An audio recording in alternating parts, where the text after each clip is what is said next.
Let's welcome to the show Pro Bowl pass rusher, the NFL's current sack leader from the New York Giants, and of course, Spider-Man himself, Brian Burns. I'll jump right in. Coming off an awesome win against the Chargers, monster win at home. What did it feel like? It felt to me like the crowd was crazy energized. Obviously, Jaxson gets the start. What was it like on the field? Nah, it was insane. Especially in that first drive, we went right down and scored, and it was Jackson that I think it was a scramble, or it might have been a QB. No, it was a scramble. It was a scramble, and he took it in for the end zone. It was electric. I ain't gonna lie. The Chargers have a real defense. That's a very good team. Like, did you anticipate that he would look that good for his first start? I didn't anticipate that drive being as successful as it was. I knew he was going to make some splash plays, run around, use his athleticism, and I knew that was going to energize the crowd. But I expected growing pains in that game. But yeah, he actually impressed me. That was good. That was a tough defense he went against. Very tough defense. What did you see, Brian, throughout camp with Jaxson that led you to believe that he could be a real dude in this league? Because I had heard the team had kept talking about how good he looked and how special he was, but it's different, obviously, in terms of camp and then in the season. He was consistently just making plays, whenever he got a shot. And he was making plays that like rookies don't really make, you know what I mean? In my opinion. Like he was just showing his ability to extend plays, direct traffic. And all in all, he started talking shit to me and Dex, and that kind of opened my eyes. I was like, oh, He's oh yeah, got some okay. shit to him. He got something to him. I like that. Yeah, so that kind of opened my eyes to that. That's actually a great segue into who are the quarterbacks that talk the most shit? The quarterbacks that talk the most shit. Like Mahomes, right? Now Mahomes is actually nice to me. I feel like he played that game where he's trying to be your friend, so you don't hit him as hard. Yeah, that's what Michael Jordan used to do. They'd say MJ used to be friend dudes, and Yeah, then make them be even a tick nicer on the court. yeah. Then probably take their head off. That's probably what Mahomes' plan was. But I know Baker talk shit for sure. Lamar, no. Now Lamar don't say nothing. We from the crib. He ain't. We got love anyway. It ain't like that. Josh Allen. That's another one. I only played him once, but he did talk shit. Josh Allen, Baker, Herbert was cool. What is he saying? Like, is it like you can't guard? Like, is it quick stuff or is it like prolonged throughout the whole game? Like if let's say I jumped off sides, he'll probably talk some shit like that, say I'm scared or like I'm or whatever, some shit like that. Or like if I ever get close to him, wrap him up, he was like, you couldn't tackle me anyway, shit like that. He don't say nothing too crazy. And then Baker, we got like a little because we played in Carolina together, we got like a little friendly beef. He'll talk shit here and there, but there's nothing. The quarterbacks will never say nothing too crazy for real, unless you going at them. And are you a big talker on the field? Nah, I ain't too big into it. I got to be in like a specific mode to talk Yeah, shit for yeah. real. The Spiderman Cellys you have perfected, Yeah. perfected. I mean, Appreciate that, my guy. it's elite. Like, Yeah. so how long did it take to come up with it? How do you get so creative? Because it's become a real part of like the game. Yeah. It didn't take too long. Like I got it from a Vine. Like the initial pose that I do, I got it from a Vine. Everything else that I add on, just a little bit of flair. It don't really take too long to come up with it. That one that I actually did against the Chargers was off the spot. Like I never even thought about that one. That was just off the dome. In the moment. Yeah, I was just spinning around, just whipping up the whole stadium. I was like, fuck it, I'm just go around this whole. Where did it come from, the Spider-Man? I mean, like Spider-Man always been my favorite character for a while. But then initially I was just goofing around in practice. It wasn't nothing crazy. And I hit the pose and everybody was like, what the hell is he doing? And I was like, nah, whatever. I showed him a Vine. We all laughed about it, whatever. And we went on. We played Wake Forest. I got a sack. And I don't know what made me do it. I was just like, well, I'm going to just do it. I did it, and they got a cold picture out of it. And then ever since then, I've been Spider-Man. So that's kind of how that came about. I think that was my junior year. That was my last year. With that in mind, Ryan, would you rather be on the cover of Madden or star in a Spider-Man movie? I'll star in the movie. That's it. Yeah. I'm not even gonna lie. I'll star in the movie. Yeah. The cover of Madden, cool. Don't get me wrong. I Yeah. love Madden and all that. Always been a cool dream, but I'd rather be in the movie for sure. Like for sure. Ryan Burns, like part-time actor, like I feel like you could do it. Oh, I can act. I can act for sure for one, and for two, all I really need is a cameo. I just need to get me out there, and when I get out there, oh yeah, I'm gonna take off from there. But yeah, if they put me in front of that camera on a movie set, I'm telling you, I'll show up. So nobody knows this, but randomly, it's a long story. I'm actually in the new Tron that comes out in 2 weeks. Real? Yeah, I have a speaking role in the new Tron. That's I am dope. going to connect you with my guy Yoakum, who's the director. He does I need big it. movies. He did Yeah, Pirates of the Caribbean. He did Tron. He does big feature movies. There's only a few of these yeah, dudes that can do it. I'm yeah. gonna make the connect for his. I I need don't that. know. Maybe his next big movie I gets you a need little that. a little little cameo. Yeah, whenever we can do it, we got to set that up for sure. If I need to take some classes, let me know in advance. I'll take them now, so I'm ready for, you know what I mean. Yeah, because you Yeah, got I a need that. great personality, big, very charismatic. Let's get you on the big screen. I think there's something there. Nah, that'd be dope. I ain't gonna lie. All right, I'm gonna make that connect. In the meantime, you are leading the league in sacks and off to a great start. You're also flanked by some awesome, like your front is insanely special. Why don't we start with the rookie? What have you seen from Abdul Carter that makes you feel like he can be a superstar in this league? Shoot, like his one on one like ability to win is like low key insane. Like he just has natural rush ability. And I feel like once he starts to figure out his mold, figure out who he is and his process and everything like that, like it's gonna go through those rookie ups and downs. But once he figured that out, like I feel like the sky's the limit for him. Like he has like a unique talent, I would say. How long does it take to really understand the type of pass rusher that you are and want to become, and how many, like, it seems like to me there's a lot that goes into it. What would you say like the process is? How long? Yeah, I mean, I think he know who he is as a pass rusher. I would most so say as far as like his study habits and like being able to break down film, his routine of keeping his body healthy and things of that nature. It takes a while for you to really find your niche. And mainly that comes from how many questions you ask the vets. Like when I was a rookie, I used to ask Trey Boston, KK Short, um, Gerald McCoy, Bruce Irvin. I used to ask all these guys like, what do they do to keep their body like healthy and like kind of find my own routine because when you go through a 17 game season without a routine, it's kind of hard to stay healthy, stay feeling fresh, and keep your mental strong as far as like going through because it's week after week. You have to learn a new not a new scheme, but like you have to learn a new game plan. You have to study for a new opponent, so it can be taxing, especially for a rookie. So when he find that routine, that niche for him, he'll be fine. And then also, you're going up against different tackles. Some of them are Yeah, elite, and then you figure yeah, out like what you can do against certain guys, right? yeah. Which isn't like that. That just takes time. It takes reps. It takes time. It takes experience. It takes a while. Like you said, some of those guys are elite. So the things that you did last week probably ain't gonna work this week. So you have to find a new way to beat these new guys like Lane Johnson and Tristan Wirfs. Guys like this, you have to really figure out how to beat them. So it ain't just going out there and not studying film and just going out there off pure talent and you think you're gonna win. You're not. So So you're playing chess. you have to. With guys like that, you have to. Will you do something in the same game to set up a different move later, or is that or maybe later in the season? Like how often does that happen? Especially in the same game. Like I may in the first quarter, I may start off with a lot of power, a lot of long arms, just to set up a spin for like a money down, like 3rd and 15. Yeah. So the whole time I'm powering, he may think he's winning, or he may think, okay, this guy likes the power. Let me just keep sitting on the power. But once that happens, and it's a 3rd and 15 opportunity, or let's just say just Passing on the down. money, Yeah. yeah, it's money on the line and now I'm setting up the real move that I wanted to hit all day. I kind of just had to set it up in the beginning of the game.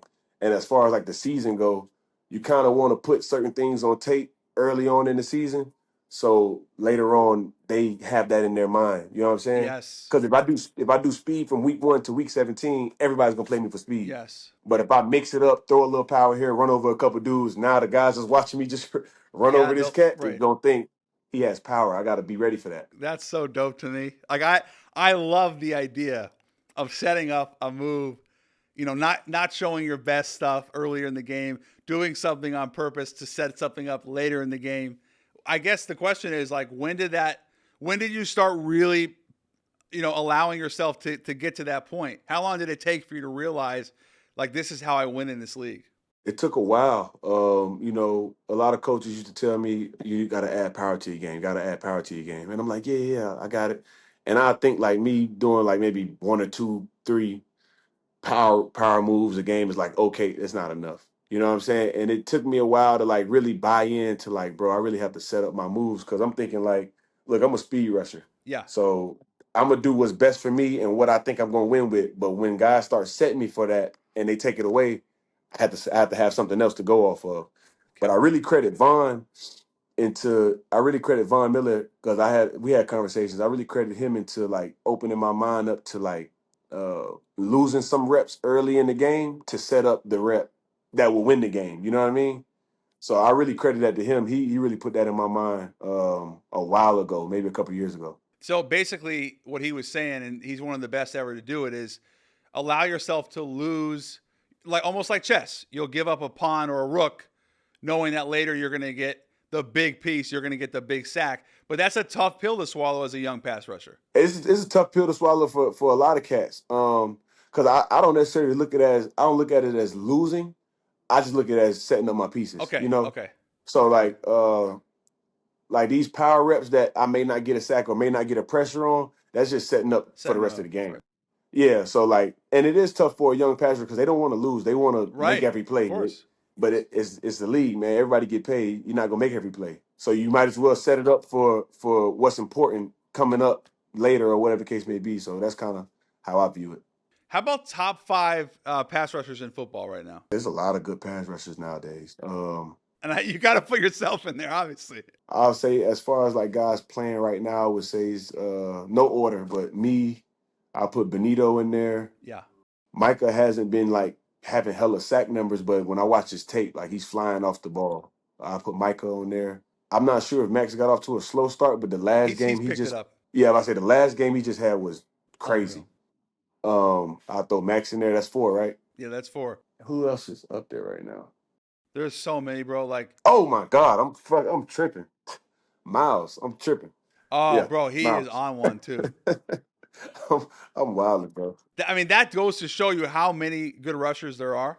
For Is sure. Miles like? Is he a speed rusher too, or how would you describe his game? He got it all really like he got a great get off. He's fast. The man's huge. Yeah, it's just he just got it all. Like I don't know. I don't really see nothing that lack in his game, really, to be honest. Given that you're a Seminole, and how many great players have come out of Florida State, is to name your top five all-time Seminoles. Ah, boy, I'm gonna get crucified I if I know, say I my know. It's answer. really tough. I know, I know. Brooks. Yeah, Derek Brooks. Can I ask you about Peter Warwick? I mean, he got to be there. He's one of the most electrifying returners, Yeah, receivers. But then you got prime time. yeah, You got Ward. yeah. Charlie Ward. It's like, bro, it's just too long, bro. Like, it's too many guys It's that too came out many. of state that, Fair enough. yeah, man, I can't do that. Yeah, I I but I totally get it. yeah, I tap my head to all them guys. They know who they are. Yeah. We actually looked at one of the oldest Instagram photos that you posted, and it was a basketball photo. You were playing for, I think, the Suns. Yeah, You were yeah, really young. I don't know, maybe 15, 16.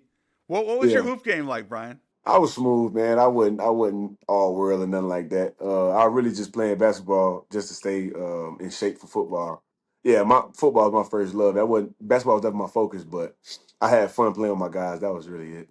Is there a Brian Burns NBA comp? I wasn't no 3 points, but nah, I probably say I'm like a Giannis. Yeah. Yeah, More I of an give my game oldest. like a Giannis. Yeah. You were not a shooter. Nah, I wasn't a shooter. I was more of a bruiser, Yeah. getting to the rim. You know what I'm saying? Little too physical sometimes. Yeah, so I'll probably say Giannis. You've been in the league some time now, had a tremendous, I want to say, start to your career. There's still a lot of football left. When you think about the word legacy, Brian, like what do you want your career to go down as? How do you want to be remembered in terms of your career? I mean, obviously, I want to be, known as a great player, one of the greats of the game. Um, I think the most important thing that I care about is like the opinion of my peers, as far as just like how I work and the work that I put in to get the results that I'm having right now. I think it's like like you can get all the production you want, but I think it should look a certain way.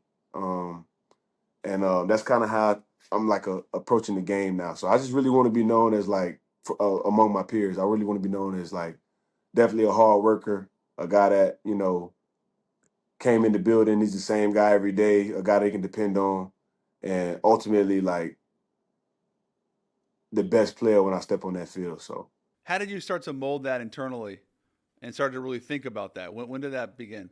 I'd say that probably really began maybe like a year ago, honestly.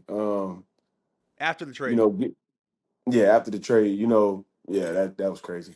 But just getting into like just like really finding myself and finding like what satisfies me a little bit. You know what I'm saying? Like I've had seasons with a lot of success. I've had seasons where I've been let down. But at the end of the day, when I've turned on the field, the film I kind of wanted to look a certain way. So when I got here, making the big transition, there was a lot of moving parts, new coaches, new teammates, everything of that nature. My coach Bullen really sat down with me. We had a heart to heart, and he kind of just put it all in the perspective of for me to understand. It's like, bro, like you've had production, you had success in this league, but what do you want it to look like? So that kind of changed my mind on how I play. Like I wanted to look a certain way, and I understand it's not going to look the way I wanted to look every single time. But if it can look majority of the time how I wanted to look, I'm content with that. So it's one thing to have double digit sacks and pressures, but there's a professionalism, a type of way it needs to look when you look back on your career, let's say 10 years down the road, 15 years, that you feel like this is how I really did it the right way. Yeah, and the biggest part that really sat with me is like my routine. So like I've struggled to find mine for a while, and ever since like the trade and everything like that, the beginning of the season, like from off season, OTAs, training camp, I just been kind of locked in on a different plane. And like I know I have because of the outside. Like you understand? Like I Yeah, can sit here and say this whole yeah. time, like I'm locked in, I'm locked in.